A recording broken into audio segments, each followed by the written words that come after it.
बहुत बहुत धन्यवाद माननीय मुख्यमंत्री महोदय। और अब ग्रुप फोटो का समय है। माननीय मुख्यमंत्री महोदय स्वयं आपके समक्ष, आपके बीच आ रहे हैं, अग्रिम पंक्ति में अपना स्थान लेंगे। आप सब बैठें।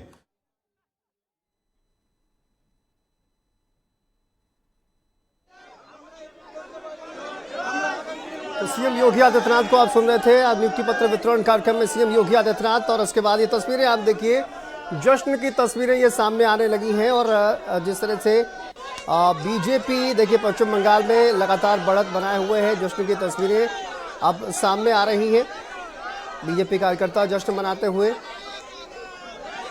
देखिए असम में बीजेपी किस तरह से एक बड़े मार्जिन के साथ यहाँ पर जीत दर्ज करते हुए फिलहाल रुझानों में दिखाई दे रही है, काफ़ी आगे चल रही है। पुडुचेरी में भी भारतीय जनता पार्टी बढ़त बनाए हुए है। पश्चिम बंगाल में भी भारतीय जनता पार्टी बढ़त बनाए हुए है। और आपको बता दें अच्छी खासी बढ़त जो है वो भारतीय जनता पार्टी पश्चिम बंगाल में भी बनाकर चल रही है। तो इसी वजह से देखिए तो तमाम कार्यकर्ता हैं उनमें उत्साह नज़र आ रहा है। और यहाँ पर जश्न मनाते हुए कार्यकर्ताओं की तस्वीरें सामने आई हैं। और देखिए पार्टी कार्यालय में तो जश्न का माहौल जो है वो पहले से ही शुरू हो गया है। वहाँ पर मिठाइयाँ बनना शुरू हो गई हैं, जैसा कि तस्वीरें भी जो है वो सामने आई थी। ये देखिए तस्वीरें, यहाँ पर ढोल नगाड़े बजते हुए जश्न का माहौल है और पूरी तरह से तैयारियां हैं। लगभग 11:30 का वक्त हो चुका है। और इसके बाद अब देखिए जश्न की जो तस्वीरें हैं वो धीरे धीरे सामने आ रही हैं। और जो आंकड़े हैं, जो नंबर हैं, वो कहीं ना कहीं भारतीय जनता पार्टी के फेवर में जाते हुए लगातार बड़ी बढ़त जो है वो बनाए हुए हैं।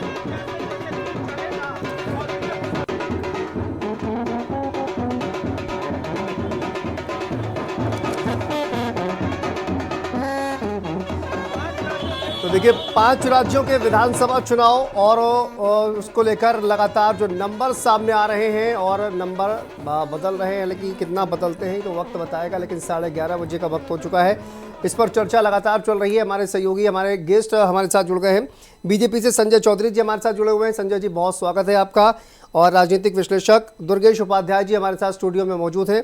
दोनों ही मेहमानों का स्वागत। सबसे पहले संजय जी, आप ही से एक प्रतिक्रिया चाहेंगे कि जिस तरह की तस्वीरें आपने देखी, जश्न का माहौल है और पूरी तरह से कॉन्फिडेंट नजर आ रहे हैं भारतीय जनता पार्टी के जो कार्यकर्ता हैं, जो नेता भी हैं, क्योंकि नंबर जो है वो कितना बढ़ेंगे ये वक्त बताएगा। लेकिन अभी फिलहाल तो बहुत ज़्यादा लीड बनाकर चल रही है बीजेपी। देखिए निश्चित रूप से भारतीय जनता पार्टी के नेतृत्व ने जो चुनाव को लेकर योजना बनाई थी, भारतीय जनता पार्टी के पदाधिकारियों ने उसके हिसाब से व्यूह रचना की थी। और सारे कार्यकर्ताओं ने मिलकर जिस प्रकार से अपने परिश्रम के आधार पर पूरे चुनावी वातावरण में अपनी पार्टी की बात को रखा, विरोधियों की नाकामियों को रखा। और एक चीज़ और इस्टेब्लिश की भारतीय जनता पार्टी ने कि भारतीय जनता पार्टी की जहां सरकार बनती है, अपने कल्याणकारी कार्यक्रमों के माध्यम से भारतीय जनता पार्टी वहां पर लौट कर आती हुई दिखाई दे रही है। और राज्यों में भी भारतीय जनता पार्टी ने अपने केंद्र के कामों को रखा है, उन राज्यों में भी भारतीय जनता पार्टी को और बढ़त दिखाई दे रही है। निश्चित रूप से इस बार के चुनाव में बंगाल एक बहुत बड़ा यक्ष प्रश्न की तरह था। भारतीय जनता पार्टी ने यहाँ भी बहुमत की ओर भारतीय जनता पार्टी आगे बढ़ती हुई दिखाई दे रही है। मैं समझता हूं कि जिस प्रकार की योजना बनी, नेतृत्व ने जिस प्रकार का परिश्रम किया, कार्यकर्ताओं ने जिस प्रकार गांव-गांव जाकर, गली-गली जाकर लोगों पर अपने पार्टी के संदेश को पहुंचाया, उसका परिणाम हमें रिजल्ट में दिखाई दे रहा है। निश्चित रूप से भारत के लोकतंत्र के लिए एक सुखद पहलू है कि लोगों ने बड़ी संख्या में आकर वोट डाला, भय के बिना वोट डाला। और ऐसी सरकारों पर जो जनता की आकांक्षाओं को पूरा नहीं कर पा रही थी, उनके खिलाफ भी जनादेश दिया। ये परिवर्तन का जनादेश है। और मैं समझता हूं कि एक और परिवर्तन है और दूसरी ओर भारतीय जनता पार्टी के कल्याणकारी कार्यक्रमों पर जनता की मोहर है। यही इस चुनाव का स्पष्ट जनादेश आज दिखाई दे रहा है। बिल्कुल। दुर्गेश जी, मैं आपसे जानना चाहता हूं, जिस तरह से पश्चिम बंगाल का अगर हम देखें, जो पूरा नंबर एक तरह से सामने आ रहे हैं और उसमें खास तौर पर मुर्शिदाबाद जैसा जो इलाका है वहां पर भी भारतीय जनता पार्टी 2 सीटों पर फिलहाल आगे चल रही है। और साथ ही साथ अगर क्लीन स्वीप की बात की जाए तो मेदिनीपुर जैसा इलाका, आसनसोल जैसा इलाका है, 7-0 से जो है वो बढ़त बनाए हुए हैं। और यहाँ पर यही परिणाम जो है वो सामने आएंगे, ऐसा तमाम विशेषज्ञों का दावा है। पहले भी हमने देखा एग्जिट पोल में इस तरह के दावे किए गए। क्या आपको लगता है कि इतनी बड़ी बढ़त जो है वो पश्चिम बंगाल में, खासकर इन इलाकों में, भारतीय जनता पार्टी बनाकर चल रही है? देखिए निश्चित रूप से आज जो जिस तरह के रुझान हम लोगों को दिखाई दे रहे हैं, ये मान करके चला जा रहा था, क्योंकि सारे जो एग्जिट पोल्स थे उसमें भी कहीं ना कहीं एक ज़बरदस्त बढ़त भारतीय जनता पार्टी को दिखाई दे रही थी। और मेरा ये मानना है कि पिछले 15 सालों में जिस तरह से पश्चिमी बंगाल में ममता बनर्जी के नेतृत्व में जो तृणमूल कांग्रेस की सरकार चल रही थी, ये एंटी इनकम्बेंसी भी दिखाई दे रही है। कहीं ना कहीं वहाँ का जो किसान, युवा, व्यापारी, इन सारे लोगों के अंदर जो रोष था, जो वहाँ पे करप्शन की लगातार बात आ रही थी, और जिस तरह से भारतीय जनता पार्टी ने अपने वहाँ काडर को मजबूत किया, बूथ मैनेजमेंट उनका शानदार रहा, तो मुझे लग रहा है कि वो कहीं ना कहीं अब परिणामों में तब्दील होना शुरू हुआ है। और आज का दिन निश्चित रूप से भारतीय जनता पार्टी के लिए, क्योंकि देखिए जो जनसंघ के जो संस्थापक सदस्यों में से एक श्यामा प्रसाद मुखर्जी जी का भी वो वहाँ से आते थे, और संघ के जो है 100 साल पूरे हुए हैं,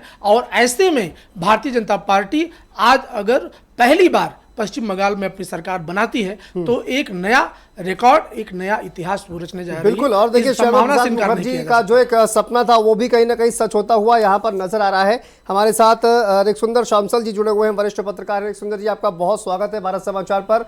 सर, पश्चिम बंगाल में जिस तरह की लहर जो है वो दिखाई दे रही है, किस तरह से आप इसको देखते हैं? मैन टू मैन मार्किंग, पन्ना प्रमुख या तमाम बूथ जीतने की जो स्ट्रैटेजी बनाई गई है, और उसके बाद चुनाव आयोग ने जिस तरह की सख्ती बरती, वहां पर जो हिंसा इस बार देखा जाए तो अन्य के मुकाबले बहुत ही कम देखने को मिली है, इस सभी का क्या फैक्टर देख रहे हैं? और इसी वजह से कहीं ना कहीं भारतीय जनता पार्टी अभी यहाँ पर उसकी लहर चल रही है। जी बिल्कुल, फैक्टर्स तो देखिए जितने सारे फैक्टर्स है जिसको लेकर साल भर और पिछले कई सालों से विरोधी पक्ष अपना हिसाब से उस पे लगे हुए थे, और एक के बाद एक सिलसिला, और साथ ही साथ ये सरकार का जिस तरह का करप्शन एक के बाद खुलासा हो रहा था, तो उसमें ये तय था कि इस तरह के घटनाक्रम आने वाला है जिसमें सत्ता परिवर्तन होने का बहुत ज्यादा संभावना है। देखिए अभी हम लोग बात कर रहे हैं 2026 में बैठकर, पिछले 2021 में क्या ये संभावना नहीं था? बिल्कुल था ये संभावना। हम लोग जिस तरह से मैदान में हम लोग भी गए थे और मैदान में जाकर लोगों से जैसे बात किए थे, लेकिन माहौल वैसा नहीं था कि यहाँ पे विरोधी पक्ष के लिए, क्योंकि पश्चिम बंगाल का माहौल ही ऐसा है कि यहाँ पे जल्दी ही कोई परिवर्तन नहीं होता है। लोग अपना बहुत सोच विचार करके अपना वोट डालते हैं। तो उस हिसाब से इस बार भी देखा गया है कि पिछले बार जिस तरह से 2021 में थोड़ा बहुत ज्यादा अपना सीट मिला था भाजपा को, उसके बाद देखा गया कि 2024 में थोड़ा बहुत ऊपर नीचे हो रहा था, कुछ फैक्टर्स आ रहा था उसमें, लेकिन 2026 में इतना वोट कैसे मिल गया? इसका पीछे बहुत बड़ा कारण है कि जो मुद्दा पहले से लाया जा रहा था, एसआईआर इफेक्ट है, कि साथ ही साथ जो वोटर्स नहीं है वो लोग भी, उनका भी जो वोट कास्टिंग हो जाता है। एक ये इस तरह का एक ब्लेम बहुत पहले से आता था, विरोधी पक्ष की तरफ से बताया जाता था कि जो लोग का डेथ हो गया है, जो लोग पोलिंग में आ नहीं सकते हैं, उन लोगों का भी वोट कास्टिंग हो जाता था। तो इस तरह का एक माहौल तैयार किया गया कि इस तरह का जितना भी झूठी जो वोट है, जो फॉल्स वोट है, वो इस बार कम हो गया। लेकिन उसके बावजूद भी देखिए कितना परसेंटेज में वोटिंग हुआ है, 92, 93, कहीं 95, कहीं पे इतने सारे बूथ भी थे जहां पे 15 बूथों में 100% भी वोट हो गया था। तो इस तरह का घटनाक्रम एक बहुत अच्छा इफेक्ट दिया, और साथ ही साथ बीजेपी का जितना ग्राउंड लेवल पे काम था उसको भी लोग देखा कि प्रतिवाद में बीजेपी सबसे पहले आगे आ रहे हैं। तो ये एक के बाद एक ट्रेंड बहुत अच्छे तरीके से लोगों के दिल और दिमाग में बैठ गया, जिसका जो प्रतिफलित हुआ है वोटिंग में हुआ है। बिल्कुल, और बाल्टा जैसी जो सीट है जहां पर इस तरह का एक हिंसा हमको वहां पर देखने को मिली थी, वहां पर लोगों को धमकाया जा रहा था, इस पर भी जानेंगे कि आखिर इस तरह की हालात जो है वो 2021 में बने थे या नहीं बने थे। इस पर संजय जी का भी रिएक्शन लेंगे। इससे पहले बड़ी खबर आपको बता दें, आज शाम बीजेपी मुख्यालय जाएंगे प्रधानमंत्री नरेंद्र मोदी, 6:30 बजे पहुंचेंगे। बीजेपी कार्यकर्ताओं को संबोधित करेंगे प्रधानमंत्री नरेंद्र मोदी, और चुनावी नतीजों के बाद प्रधानमंत्री नरेंद्र मोदी संबोधित करेंगे।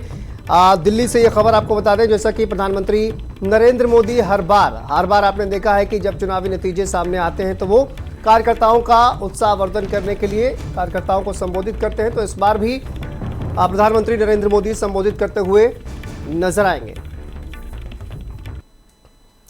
और तो देखिए चर्चा लगातार जारी है, और अब तमाम जो मेहमान हमारे साथ जुड़े हुए थे उन सभी का बहुत बहुत शुक्रिया। लेकिन यहाँ पर रुकते छोटे से ब्रेक के लिए चर्चा लगातार जारी है।